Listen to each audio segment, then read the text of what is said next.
Muy bien, ya está aprendiendo. Bien, muy buenos días de nuevo a todos. Hoy día va a ser una clase un poquito peculiar, ¿sí? Vamos a hacer cosas un poquito diferentes a las que hemos hecho hasta ahora, ¿sí? Primero vamos a tener una clase de PowerPoint y después vamos a hablar de esta clase. Hoy día vamos a hablar mucho y también vamos a escuchar música. En otras clases hemos leído las imágenes, ¿sí? Hoy día vamos a leer la literatura en la música, ¿sí? Les pido a todos, por favor, que apaguen sus celulares, tomen sus lapiceros, lápices de colores, ya, y tomen nota de la clase. Bien, en las últimas clases hemos visto qué cosa. Hemos visto los poemas épicos, hemos visto la poesía, la comedia, muy bien, la tragedia, todos géneros importantes. Sin embargo, hay algo que hicieron los griegos que cambió el mundo. Lo que realmente cambió el mundo y determinó la sociedad, la literatura, el pensamiento occidental fue descubrir la filosofía. ¿Qué cosa es la filosofía? La filosofía, como lo dice la palabra, es el amor al conocimiento, el amor a la sabiduría. Filos, ¿no? Y Sofía. Sofía es la sabiduría, el conocimiento. Entonces, el amor al conocimiento. Inicialmente, este amor al conocimiento incluía el amor a todo el conocimiento. No existía hasta este entonces una división de conocimiento. Entonces, el filósofo, como veremos, trataba de ¿qué? Trataba de geometría, de matemática, trataba de geografía, de historia, de lógica, de moral, de política. Y todos los filósofos griegos se interesaron, por lo menos los clásicos, de política y de ciencia. Vamos a ver qué se entendía por ciencia, pero sí podríamos decir, sin duda alguna, que la Grecia antigua descubrió la política y la ciencia, ¿no? La política ya hemos visto en parte, ¿no? La ciudad-estado griega, hemos visto la guerra del Peloponeso, hemos visto algunos aspectos. Pero también la ciencia. ¿Por qué la ciencia? No, ¿por qué? Porque llegados a un cierto punto de la historia, los griegos empezaron a preguntarse sobre el origen del mundo. Entonces no es un caso que las obras principales de muchos filósofos sea perifisios. Perifisios, que significa acerca de la naturaleza. Perifisios, ¿no? Acerca de la natura. Y los primeros filósofos que vamos a ver hoy día se llaman presocráticos. Esta es una división que se utiliza en filosofía griega. Lo que vinieron primero antes de Sócrates y lo que vinieron después de Sócrates. Lo que vinieron antes de Sócrates fueron fundamentalmente filósofos de la naturaleza, o sea, se preguntaron, se interrogaron acerca de la naturaleza. Y esto es muy importante, ¿por qué? ¿Por qué es muy importante? A ver, en tu opinión, ¿por qué es muy importante que estos filósofos iniciaron a preguntarse de la naturaleza?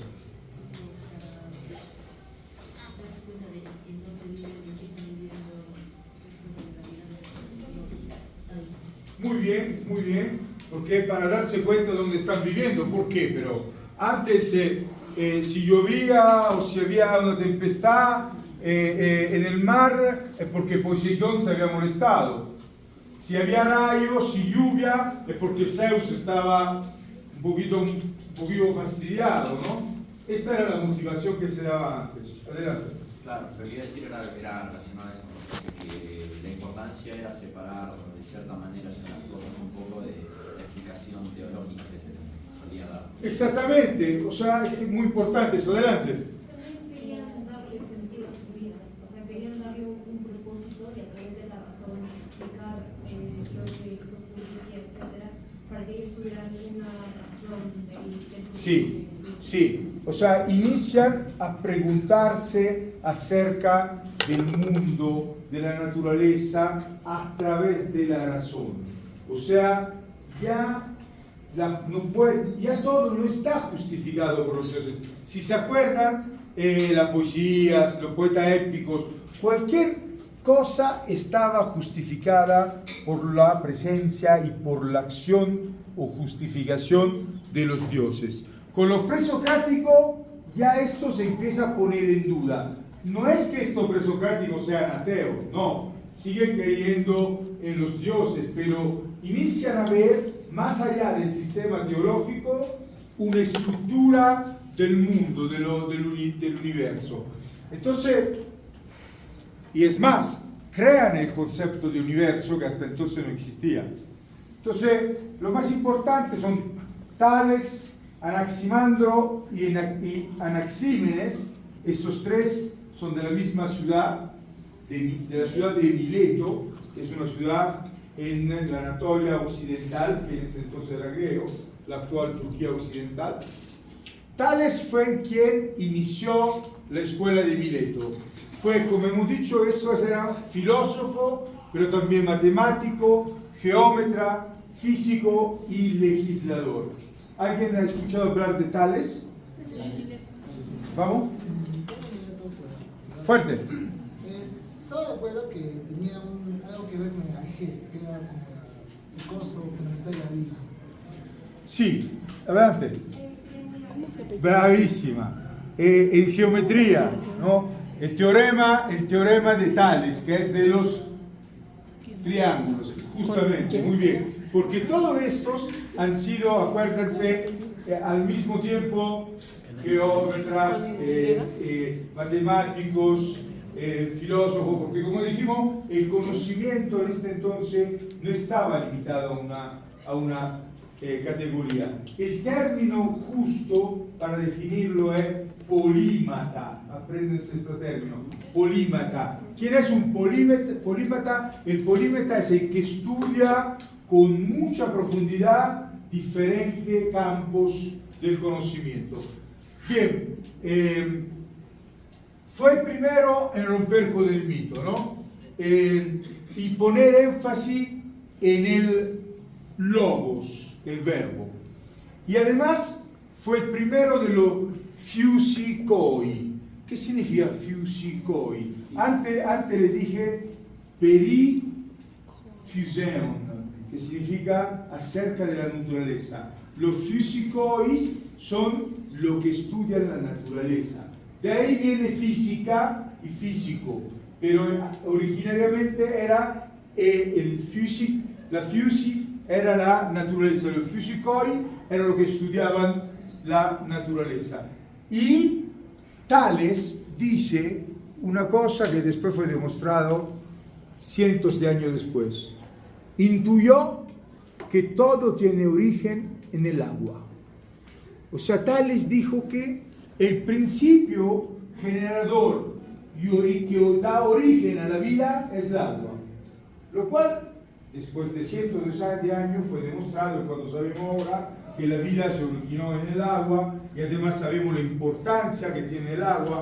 Nuestro cuerpo y los cuerpos y las plantas están constituidos fundamentalmente de agua. Pero él, en este tiempo, sin las instrumentaciones y los métodos que se tienen hoy, logró entender esto. El principio de la vida y el origen de la vida es el agua.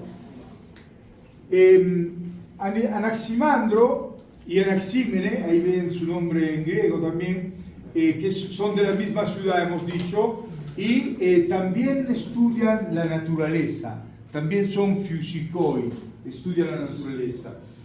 Anaximandro pone énfasis en algo importantísimo, en la definición del cosmos. O sea, entiende que existe un cosmos y una apeiron. ¿La apeiron qué cosa es? Él decía que era la sustancia de la vida, o de lo que partía la vida. ¿Fuerte? Fuerte. Bueno, según lo que recuerdo, es de que el apirón era como que una sustancia, un conjunto de moléculas que creaban la vida. Él creía eso, no creía Sí, que la fuera. sí, es correcto. Él define y tiene ya un primer concepto de átomo, aunque no lo define como lo tenemos ahora nosotros, pero sí ya tiene una idea de un concepto de átomo. Y define el concepto importante, cosmos y apeiron. ¿El cosmos qué cosa es? El cosmos es el mundo.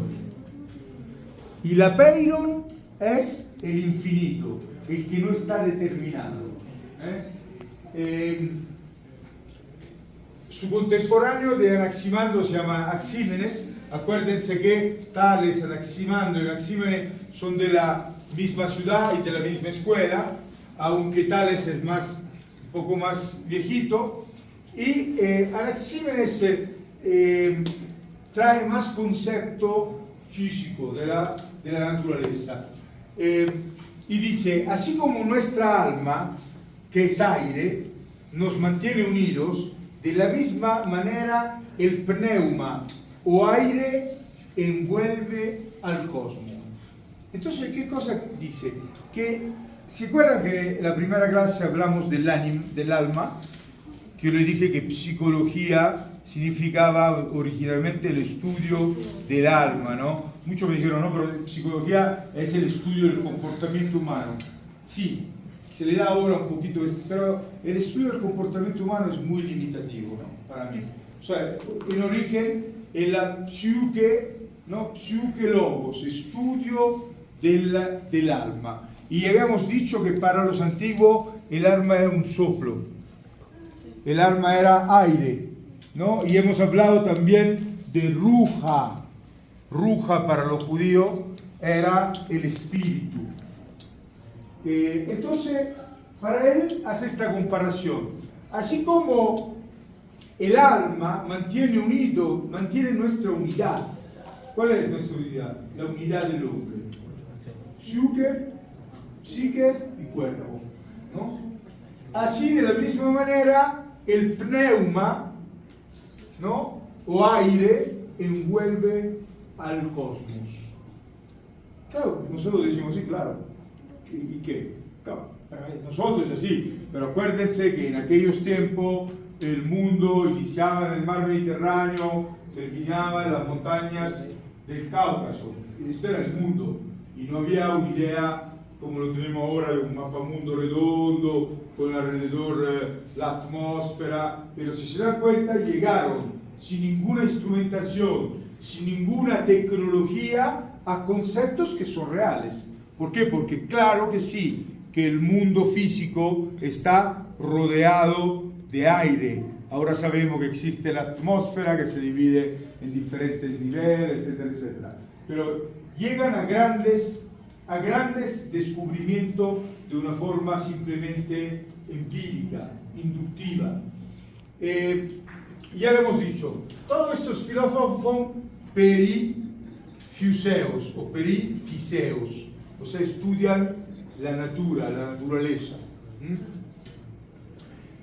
Solamente por curiosidad, aparte de estos tres filósofos de la escuela de Milete, también quiero citarle a un filósofo que también tiene una importancia, que es Pitágoras de Samos, ¿no?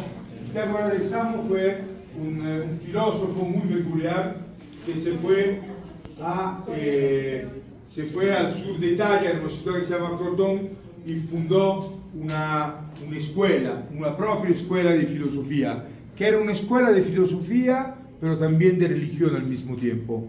Pitágoras fue un filósofo, un geómetra. ¿Quién sabe de Pitágoras algo? Fuerte. Muy bien, bravísima. El teorema de Pitágoras. También hablaba de las triadas y... No, bueno, de las triadas. ¿Y de la? Triadas. Triadas. Y también hablaba sobre... Había un concepto muy raro sobre que él decía que 2 más 2 es igual a 3. Y yo recuerdo de que eso era porque ambos factores tenían que dar un producto, más no era producto de un resultado matemático, sino que dos sustancias no te dan un resultado diferente al que ellos son. Sí, sí, eso se llama el relativismo pitagórico. Bien, Pitágoras era un personaje muy extraño, porque imagínense, uno de los teoremas más importantes de geometría que utilizamos ahora lo descubrió él hace tanto tiempo. Pero aparte de geómetra también era matemático y aparte también fue un líder religioso. Él fundó una especie de secta, una escuela de filosofía muy extraña. Imagínense, hizo toda una serie de reglas que no se tenían que cumplir. Por ejemplo, prohibía el consumo de las habas. También, una de las peores cosas que el hombre podía hacer es poner un lumen, una linterna prendida al frente de un espejo y mirar la luz reflejada en el espejo. También, digamos que Pitágoras, de cierta forma, era también un místico. O sea, tenía un conjunto de creencias muy peculiares que se han estudiado mucho, ¿no? Esta prohibición de las habas, por ejemplo, posiblemente Pitágoras ya conociera una enfermedad que se llama el abismo, que existe, abismo, que es una enfermedad de personas que tienen shock y solo al sentir el olor de las habas pueden morir, y es una enfermedad típica del Mediterráneo, acá no existe, es propio del Mediterráneo. Entonces, se piensa que quizás Pitágoras pudiera conocer algunos conocimientos de tipo esotérico, místico. Desgraciadamente, él, como muchos más, necesitaría mucho más tiempo, no lo tenemos, pero es importante saber que antes de Sócrates ya hubo filósofos.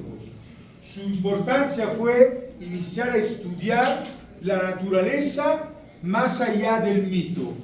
O sea, estudiar la naturaleza sin justificar todo por los dioses, sino analizar los fenómenos naturales. Y fueron los que constituyeron la geometría, la matemática y la física.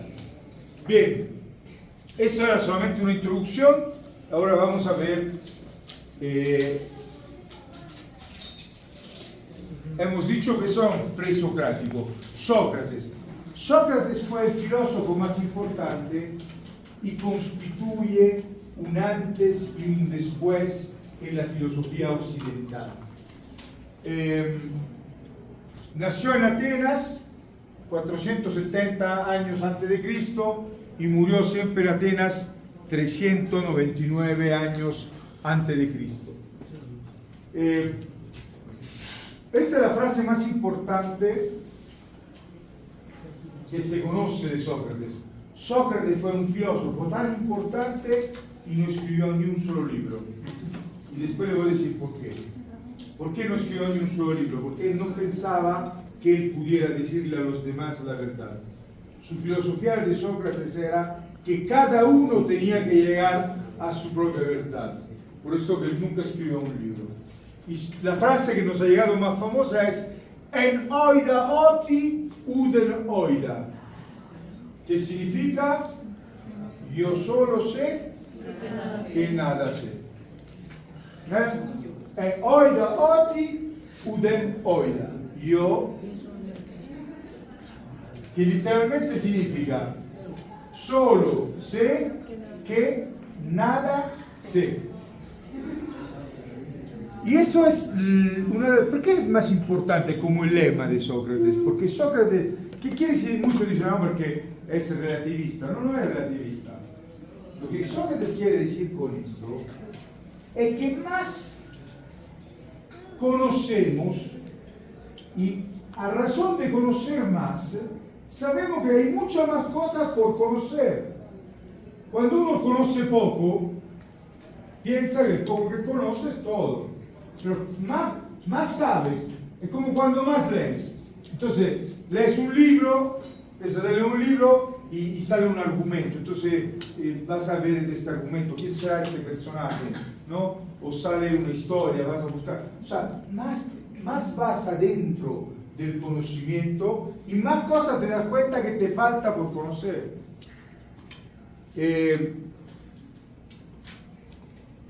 no podrían ustedes realmente apreciar Vargas Llosa si no conocen la historia del Perú y del Sudamérica contemporáneo. Y no solo de Sudamérica, también de Centroamérica, porque ha escrito novelas, por ejemplo, sobre Trujillo, ¿no? Que fue un dictador de... ¿Fuerte? República Dominicana, ¿no? Claro, o sea, el tema es que si ustedes empiezan a leer Vargas Llosa va a pasar lo mismo, que hay un contexto de historia, de sociología, que ustedes no han hecho la leva militar. Sin embargo, cuando leen Vargas Llosa, un libro en particular, deberían ustedes entrar en el contexto de cómo se vivía la vida militar durante la leva, ¿no? O ustedes no han vivido el periodo de Velasco, la dictadura de Velasco, las reformas de Velasco. Entonces, hay todo, ustedes más conocen y más necesitan conocer. ¿Qué es lo que significa esta frase? Sí es una frase de humildad, pero yo creo también es una frase real. Más conocemos y más nos damos cuenta que no conocemos en realidad, o por lo menos que hay mucho más por conocer. A pesar de su físico, Sócrates era pequeño, bajo de estatura, con un gran vientre, más grande que el mío. A pesar de esto, fue un soldado muy valiente. Luchó en la guerra del Peloponeso, que ya hemos visto. Era un hoplita. ¿Qué significa hoplita? Hoplita son los soldados de infantería pesada, o sea, los que llevaban un escudo muy fuerte, una espada y una lanza, ¿no? Entonces, para llevar esto en guerra había que tener una gran fuerza física. A pesar de esto, a los 71 años de edad, que se acuerdan, 71 años para este tiempo era mucho o poco, muchísimo, ¿no? Era el tiempo donde se moría muy joven, ¿no? Entonces, a 71 años de edad fue acusado de una acusa muy fuerte, de introducir nuevos dioses y de corromper a la juventud alejándola de la democracia, ¿no? Y entonces, ¿cuál fue la condena? Morir por envenenamiento. Fue obligado a tomarse un vaso de cicuta, o chicuta, ¿cómo dicen ustedes? Cicuta. ¿Eh? Cicuta, que es un veneno. Bien, entonces muchos se han preguntado qué había hecho de tan grave como para envenenarse, para darle una condena tan fuerte. No lo sabemos, la verdad, porque como que no tenemos seguridad de exactamente qué cosa fuera la condena, pero sí sabemos que era una persona muy irónica, ¿no? Y criticaba mucho el gobierno. Tanto es que cuando le ordenaron tomarse el veneno, entonces él contestó: ¿para qué se da tanto trabajo de darme un veneno para tomar? Me hubiesen invitado a comer al comedor popular de la municipalidad para morirme, ¿no? O sea, hasta en su momento de muerte, o sea, que quiere decir que era tan malo el comedor de Atenas para el pueblo, que esto demuestra su ironía, su forma de hacer las cosas, ¿no? Cuando se habla de corrupción de los jóvenes, alejarlos de la democracia, introducción de nuevos dioses, es muy posible, a pesar que de joven Sócrates había sido una persona muy religiosa, es muy posible que su forma de pensar se haya vuelto más materialista, ¿no? Entonces, esto podría haberse entendido como introducir nuevos dioses. ¿Y quién sería en este caso el nuevo dios? Un filósofo. ¿Qué nuevo dios podría haber introducido? Así mismo, al humano. Al humano. No, así como un dios de la verdad o de la razón. La razón. La razón, podría ser, ¿no? O sea, podría ser que haya puesto al mismo nivel la razón con un dios. O sea, darle a la razón esta importancia. Pero son todas especulaciones, ¿sí? Lo que sí sabemos es que él se podría haber salvado. Cuando muere Sócrates, ya era la persona más importante y más conocida de toda Grecia. Entonces él podría haber pedido que a sus amigos de intervenir, a sus discípulos. Había la forma, pero no lo hizo. Aceptó la muerte. Y esto fue algo muy importante para sus discípulos también. El método de Sócrates es muy importante. Quizás, inclusive, yo diría que su método es, más que su pensamiento en sí, ha sido lo más importante. Su método se llama mayéutica. Escríbenselo. Mayéutica. ¿Qué significa mayéutica? Primero tengo que decirle que su madre de Sócrates se dedicaba a la mayéutica. Partera. En la mayéutica él pensaba de que era como que la forma de dar a luz a las ideas, al pensamiento. Bien, exactamente esto, sí. Su método era más en consistir como estimular con preguntas para que una persona diga una idea o una razón. Bien, muy bien, silencio, sobre todo cuando hablan sus compañeros, le pido por favor silencio. Bien, todas las respuestas son correctas. Literalmente la mayéutica era el trabajo que hacía su mamá, o sea, ayudar a dar a luz un niño, que no es dar a luz un niño, es ayudar a dar a luz un niño. Por eso lo que dices es correcto, o sea, la idea es a través de preguntas, a través de conceptos, preguntas, diálogo, llegar a que cada uno pueda desarrollar sus propias ideas. Lo que dijimos antes, ¿no? Porque nunca escribió libros. ¿Por qué? Porque él pensaba que él no tenía que dar idea a los demás, sino tenía que ayudar a que cada uno pudiera desarrollar, llegar a sus propias convicciones y a sus propias ideas. Por eso es muy importante que se acuerden de este concepto de la mayéutica, porque realmente es la gran aportación una de las grandes aportaciones que Sócrates nos da a todos.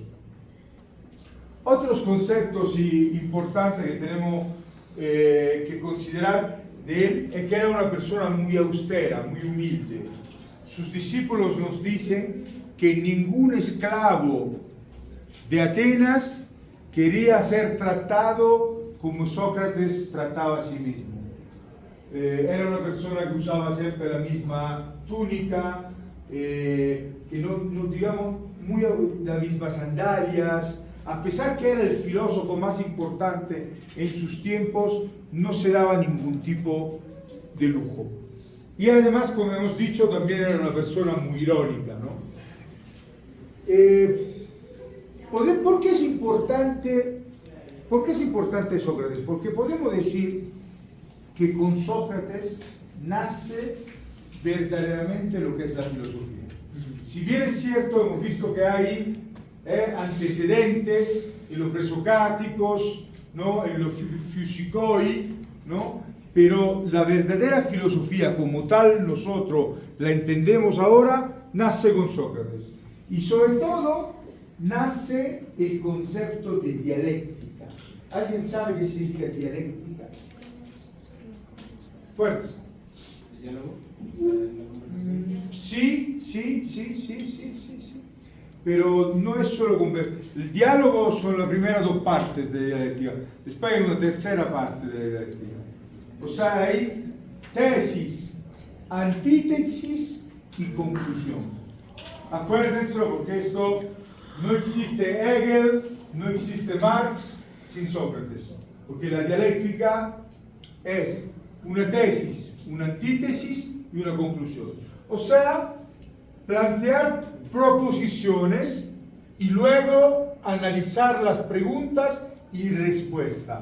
Las preguntas y respuestas. Por esto sería tesis, la proposición, antítesis, la pregunta, antítesis o antitesis. Antítesis creo, y y después la respuesta, o sea, la conclusión. Ese es el método. O sea, nosotros no podemos, ese es fundamental, piénselo ahora un momento. Ese es fundamental. Nosotros no podemos afirmar algo de la nada. Para afirmar algo hay que proponer algo, después hay que discutirlo, dialogarlo, hacer preguntas y solo después se puede afirmar o llegar a una conclusión que podrá ser igual a la tesis o diferente. Ese es el proceso de la dialéctica. A ver, ayúdame. Repetimos qué cosa es el proceso de la dialéctica. Es tesis, antítesis y la conclusión. En la tesis se trata acerca de proponer la pregunta, la antítesis de hacerse la pregunta y la conclusión de dar la respuesta. Exactamente. O sea, tenemos un primer elemento que es una proposición, ¿verdad? Después tenemos todas las preguntas, ¿no? Y al final hay una conclusión que no necesariamente es igual a la proposición inicial, ¿verdad? Si yo digo, esta es madera, ¿este material será madera? No necesariamente. Tocámosla, ¿verdad? Tocámosla. ¿El tacto es como madera? ¿Sí? ¿Tú qué dices? ¿Suena como madera? La pregunta, ¿al tacto es como madera? ¿Suena como madera? ¿Sí?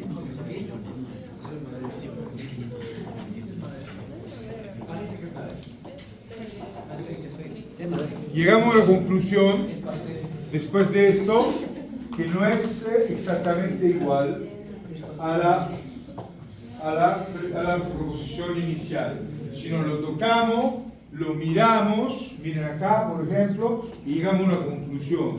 No es madera, pero sí es pasta de madera. ¿Sí? Entonces, esto es exactamente la dialéctica. O sea, hacemos una proposición inicial, después la ponemos en discusión a través de preguntas y después llegamos a la conclusión final, que puede ser igual a la proposición inicial, si es madera, o diferente. ¿Por qué? Porque nos hemos dado cuenta aquí que, por ejemplo, hay un hueco y vemos que no es exactamente madera, sino es, no sé cómo se dice en español, es esta pasta de madera, ¿cómo se llama? Lo que sobra del proceso de refinería, acerrín mezclado, ¿no? Bien.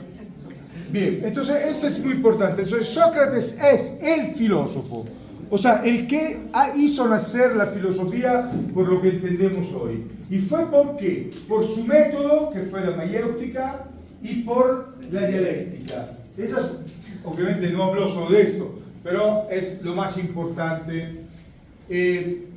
Antes de terminar con Sócrates y pasar a sus dos discípulos, hay un problema socrático. ¿Cuál es el problema socrático? ¿Qué cosa le dije al inicio? Que Sócrates, ¿cuántos libros escribió? ¿Cuántos libros escribió? Cero.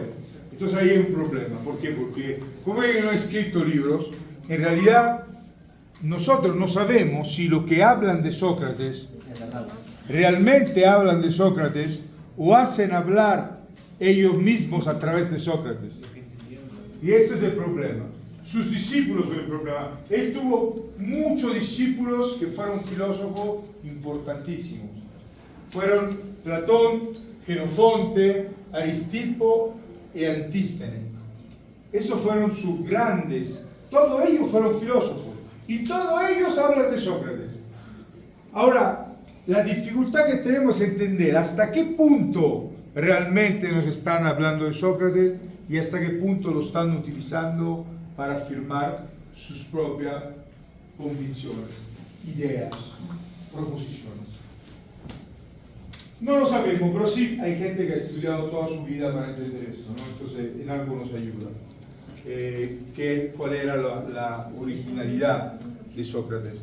Pero sí fue una persona grande. Inclusive Alcibiade, que fue su pupilo durante la batalla, que era un soldado, se fue al oráculo de Delfo y le preguntó, ¿cuál es el hombre más sabio de toda Grecia? Y el oráculo dijo, Sócrates. Entonces Sócrates dijo, este oráculo no sabe nada, porque yo no sé nada y no puedo ser el hombre más sabio de todo Grecia. Dicho esto, hoy día vamos a ver una tríada, ¿ya? Son tres personas importantes. Sócrates, que fue el maestro de Platón. Platón, que fue el maestro de Aristóteles. Hay una línea que une estos personajes. Platón. Platón, imagínense ustedes, no es un nombre verdadero, ¿eh? Platón es un apodo que significa el fortachón, la de espalda ancha. ¿Sí? Su verdadero nombre era Aristócles y era de una familia aristocrática, al contrario de Sócrates. Sócrates venía de una familia mediana, de clase media, se casó sí con Xantippe o Xantippe, que era de clase aristocrática, su esposa de Sócrates, pero él no lo era. En cambio, Platón sí, fue discípulo de Sócrates.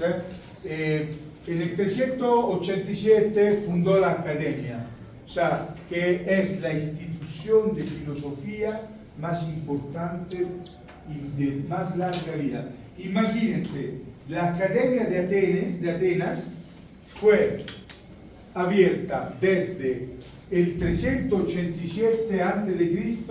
hasta el 500 y pico, que lo cerró el emperador Justiniano, cuando la religión cristiana se impuso y obligaron a todos los paganos a abandonar su religión. O sea que tuvo esta escuela de Platón más de 900 años de vida. Hemos dicho que fue el fundador, el maestro también de Aristóteles. Y la cosa, ¿cuál fue el éxito de Platón? El éxito de Platón fue que nos llegaron casi toda su obra. O sea, toda la obra de Platón nos ha llegado casi íntegra, casi integral. Y la mayoría de obras de Platón tienen una forma de diálogo. O sea, a través de un diálogo de dos personas o más personas, transmiten lo que son sus historias. Y además utiliza alegorías y mitos para explicarnos sus ideas. ¿Sí? Y un concepto que ahora nos puede parecer absurdo, para Platón conocer era recordar.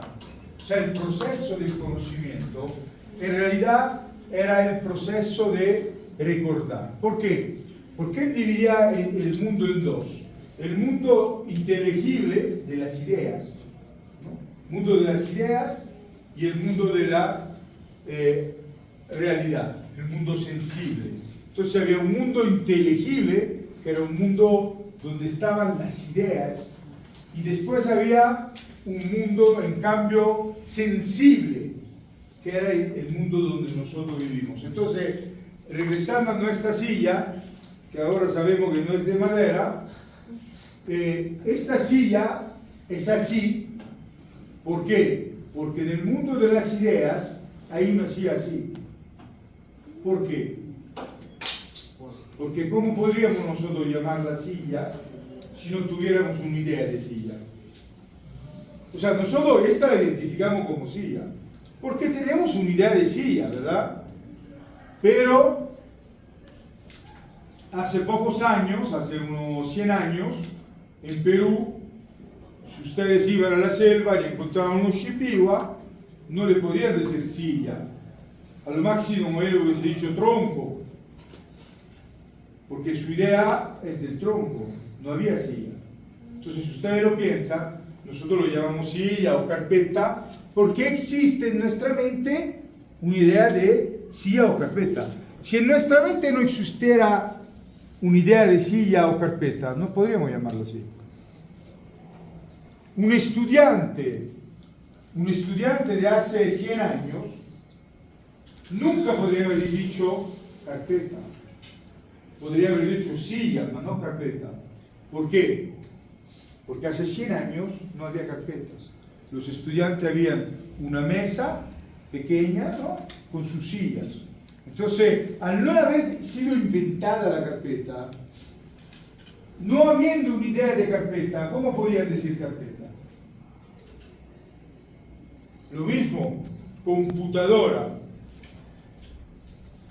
Una población no contactada, y hay poquita que todavía hay, una población no contactada de la selva no puede decir computadora, porque no tiene idea de computadora.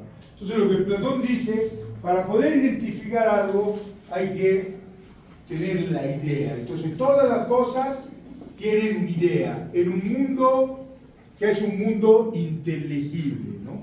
Y después un mundo sensible que es el nuestro. Entonces, el alma, cuando vivía en este mundo inteligible de las ideas, sabía todo. Cuando entró en nuestro cuerpo, que es finito, mortal, se olvidó. Entonces, cuando nosotros conocemos las cosas, en realidad no las conocemos, estamos reportando. Es interesante, ¿no? Obviamente sabemos que no es así, pero es seguramente interesante. Muy importante saber que el platonismo dio origen al neoplatonismo, Plotino y Porfirio, y fueron los más grandes filósofos neoplatónicos. Neoplatónicos significa que siguieron a Platón. Sin embargo, acuérdense que el cristianismo también y las grandes religiones tomaron del platonismo y el neoplatonismo. San Agustín, que es el padre de la iglesia, era platónico. Llegó a Platón a través de Porfirio y Plotino, que eran neoplatónicos. Pero no solo, Avicenna, que es un grande pensador musulmán, también es un gran estudioso neoplatónico. Y Maimónides, que es el más grande y reconocido estudioso judío español, también fue un gran estudioso del platonismo. Así que podemos ver cómo sus ideas llegaron hasta nosotros. Esta es una foto una escultura de Platón, ¿no? A diferencia de Sócrates, es más buenoso, más musculoso. Aquí ven, en cambio en esta foto ven a Sócrates. ¿Quién es, según ustedes, lo que está al lado de Sócrates? ¿Quién podría ser? Es un emperador. No es emperador, es un dios. Ah. Atena, la sabiduría. Y la que está al frente no lo van a hacer nunca. ¿Quién está al frente? La mujer que está al frente. Aspasia. Aspasia era una gran hetera, una prostituta, filósofa y también ginecóloga. Es considerada la madre de la ginecología y filósofa, importantísima. Fuerte, ¿algún comentario? Pero una pregunta, si era psicólogo, o sea, la filosofía no les daba dinero ni nada. ¿Cómo? La filosofía no les daba ni dinero ni nada porque tenían que trabajar de prostitutas. No es esto, es que en Grecia había diferentes niveles de prostituta. Había la prostituta de calle, la prostituta del burdel y la hetera. La hetera, nosotros decimos prostituta, pero no era verdadera prostituta. No sé si tienen la idea de la geisha. O sea, era una mujer culta, una mujer fina, y los filósofos iban a discutir con ellas. Y normalmente recibían dinero, pero solo de los hombres que ellos querían. O sea, no eran obligadas. O sea, ¿cómo podríamos decir una prostituta de muy alto nivel? Pero no solo económico, sino también cultural. Muchas de ellas han sido filósofas.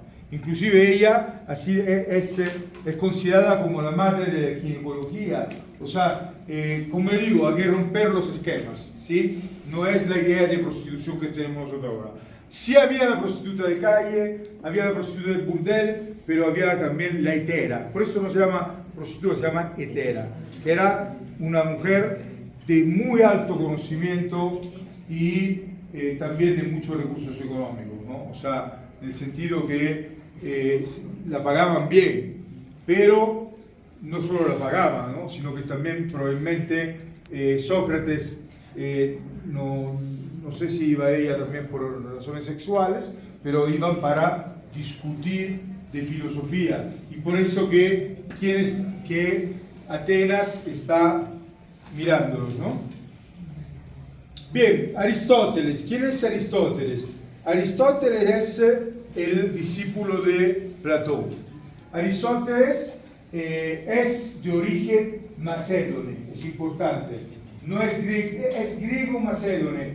Macedonia es un reino que estaba al norte de Grecia y fue el reino del gran Alejandro Magno, ¿sí?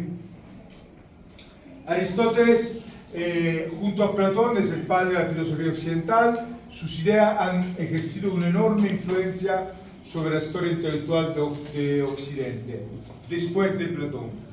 Fue discípulo de Platón en la academia durante 20 años. Abandonó la academia cuando murió Platón. Cuando algunos dicen que abandonó la academia porque él pensaba que él iba a ser el siguiente director de la academia después de Platón. En cambio le dieron el lugar al sobrino de Platón. Era muy difícil que le iban a dar a él. ¿Por qué? Porque él era macedonio, mitad griego. O sea, los macedonios eran de lengua griega, pero no eran, en Atenas eran un poco discriminados. Como diríamos ahora, unos campesinos, unos montañeses, algo así. Miren, Aristóteles es muy importante. Claramente tiene un gran problema. De sus 200 obras, solamente nos llegaron 31. Se han perdido, han sido destruidas. ¿Han leído el libro o la película El nombre de la rosa? No. Vean. Búsquense el libro. El libro sería lo mejor, pero si no, miren el film, la película El nombre de la rosa. Es muy bonito. Habla de cómo en un convento de Edad Media se queman, destruyen, hacen desaparecer el libro de la Comedia de Aristóteles. Y es posible que algunos libros de Aristóteles intencionalmente hayan sido destruidos, ¿no? Otros dicen que estaban en la biblioteca de Alejandría y cuando se quemó la biblioteca de Alejandría se perdieron. Yo creo que no. Puede ser parte, pero otra parte puede ser que haya sido ocultada, ¿no? Y quizás inclusive podría estar hasta ahora ocultada.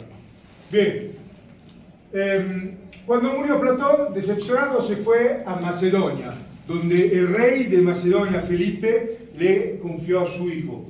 ¿Y quién era el hijo de Felipe? Alejandro, el que después será Alejandro Magno, ¿no? Entonces, él fue maestro por algunos años, no se sabe exactamente si fueron 2, algunos dicen 4, 5, durante un periodo fue el maestro de Alejandro Magno.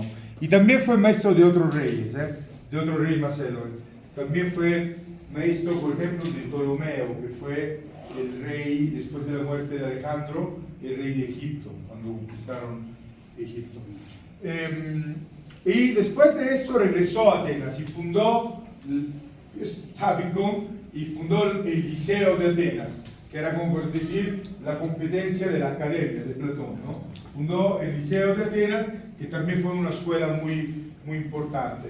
Como dijimos, escribió 200 obras, pero solo llegaron 31. La fuente del conocimiento es la experiencia, contrario a la teoría de la reminiscencia, ¿no? ¿Se acuerdan que Platón decía que el aprendizaje es recordar, ¿no? Porque el alma recuerda lo que sabía antes.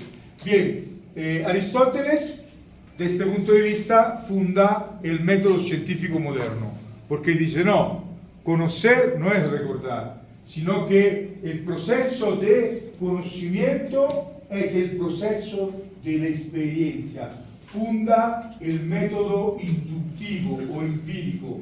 O sea, el conocimiento no llega a través del recuerdo o de una iluminación, de un sueño. ¿Se acuerdan? En Gilgamesh, Eneas, en los épicos, el sueño nos daba el conocimiento. No, es la experiencia, el método inductivo el que nos da el conocimiento. En Aristóteles es importante la división en 3 tipos de filosofía. las ciencias, de tres filosofías, ciencias o saberes. El saber práctico que incluye la ética y la política, el saber productivo, que es el estudio de las artes, incluyendo la poética, y el saber teórico, puramente contemplativo, que abarca la física, la matemática y la metafísica. Critica a Platón porque dice que Platón separó la sustancia de su sustancia, duplicando las realidades de forma innecesaria. ¿A qué se refiere? ¿Por qué dice que Platón separó la sustancia de su sustancia? Porque separó la silla de la idea de silla. Entonces separó, y él lo critica porque dice, está haciendo un artificio, algo inútil. ¿Por qué separar la idea de silla si son lo mismo? Bien, era importante conocer un poquito de Aristóteles. Aristóteles se descubre, por año desaparece Aristóteles. ¿Por qué? Porque la religión cristiana, que es dominante, en sus inicios es fundamentalmente, hemos dicho, San Agustín, ¿a quién sigue? A Platón. A Platón y a los neoplatónicos, ¿verdad? Vuelve a ser importante en la Edad Media. ¿Por qué? Gracias a los árabes. Los árabes, al contrario de los cristianos, sí mantienen el conocimiento aristotélico. Entonces, cuando los cristianos, después de la reconquista, que los cristianos reconquistan la península ibérica, que fue por mucho tiempo de los árabes, entonces descubren o redescubren a través de filósofos, a través de varias cosas, descubren el pensamiento de Sócrates. Y el gran pensador cristiano que resucita, disculpe Aristóteles, el gran pensador cristiano que resucita Aristóteles es San Tomás de Aquino. ¿Sí? Bien,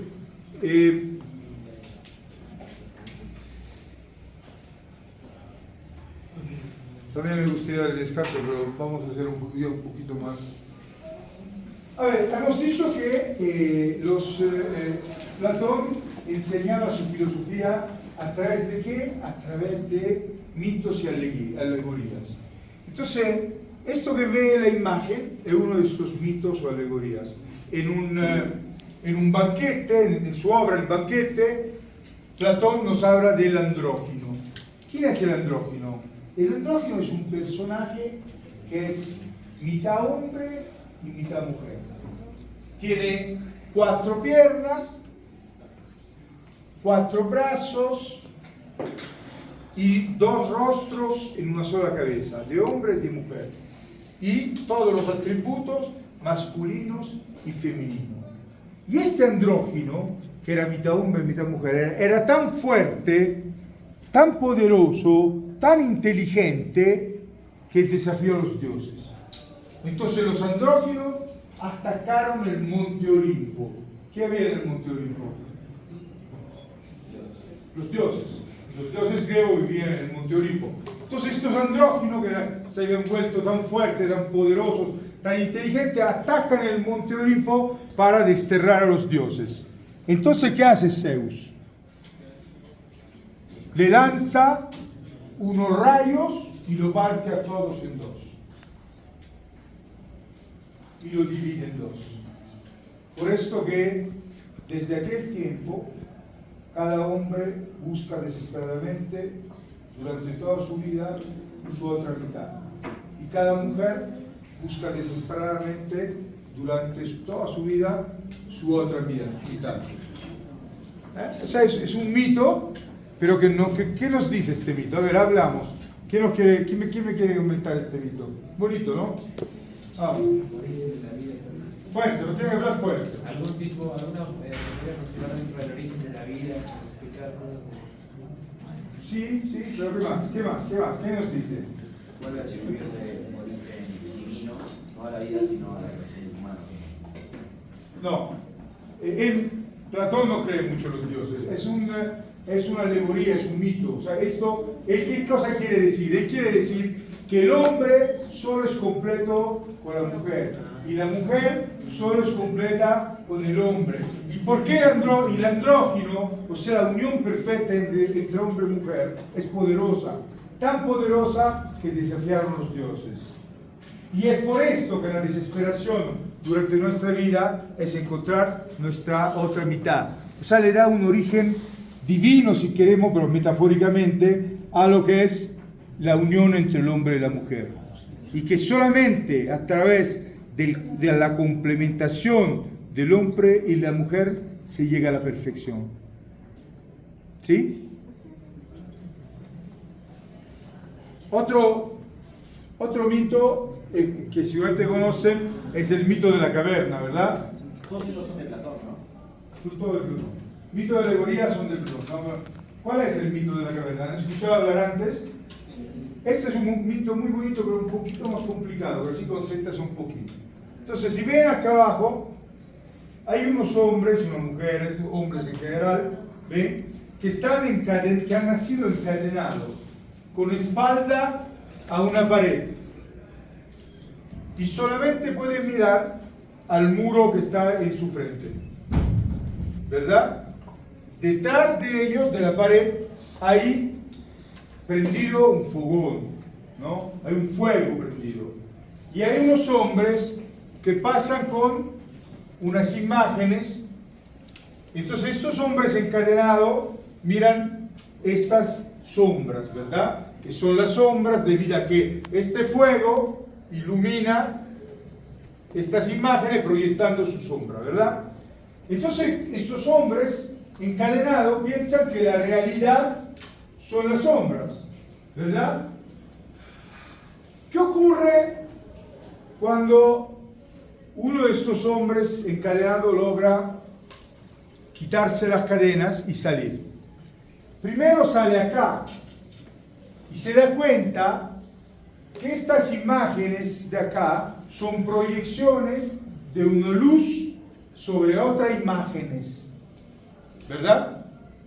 Después sale de la caverna y se da cuenta que también lo que estaba acá es artificial, porque estas imágenes nada son que una simulación de caballo, persona, cosas que están en el mundo real, y que este fuego no es nada más que una representación del sol. Entonces, acá es muy bonito, encontramos la parte de las ideas que les dije antes, ¿no? Pero también la parte de la cadena, ¿no? ¿Quién me quiere ayudar a entender qué son las cadenas? ¿Qué son estas cadenas? ¿Puede significar el proceso de evolución de la realidad? Sí, el mito en sí, sí, pero ¿las cadenas qué son? ¿Cuáles son las peores cadenas que tenemos en nuestra vida? Una mente cerrada, un conocimiento limitado. La ignorancia. La ignorancia. La cadena es una ignorancia. O sea, ellos son ignorantes. ¿Por qué? Porque están encadenados y solo ven esto. Y acá hay un primer mensaje poderoso. O sea, la esclavitud es la ignorancia. Tanto es así que cuando el hombre que logra escapar, regresa y quiere salvarlo y le quiere quitar las cadenas. Y ellos le dicen que es loco, que lo que dice es imposible, y inclusive lo quieren matar. Esta es una citación, aquí está citando Platón, a su maestro, ¿no? A Sócrates, que lo mataron por querer enseñar la verdad. O sea, acá también tenemos una situación. La cadena nos vuelve esclavos, la ignorancia nos vuelve esclavos. Y muchos de nosotros, cuando nos quieren liberar, preferimos no huir. Inclusive podemos amenazar y matar el que nos quiere liberar, porque nos pone en discusión nuestra ignorancia, nos pone en discusión las ideas preconcebidas, las ideas que tenemos en la mente, y a veces es muy difícil renunciar a estos preconceptos, estas ideas, y preferimos más bien amenazar a que nos quieren ayudar a liberarnos de esta cadena que son la ignorancia, ¿verdad? Bien, esto del andrógino y esto de la caverna son algunos mitos para explicarle cómo Platón justificaba a través de figuras alegóricas lo que era su pensamiento. Bien, ahora sí, vamos a ver si ha terminado o todavía hay más. Bien, tienes tiempo hasta la 1, ¿sí? Para poder estirar la pierna, ir al baño.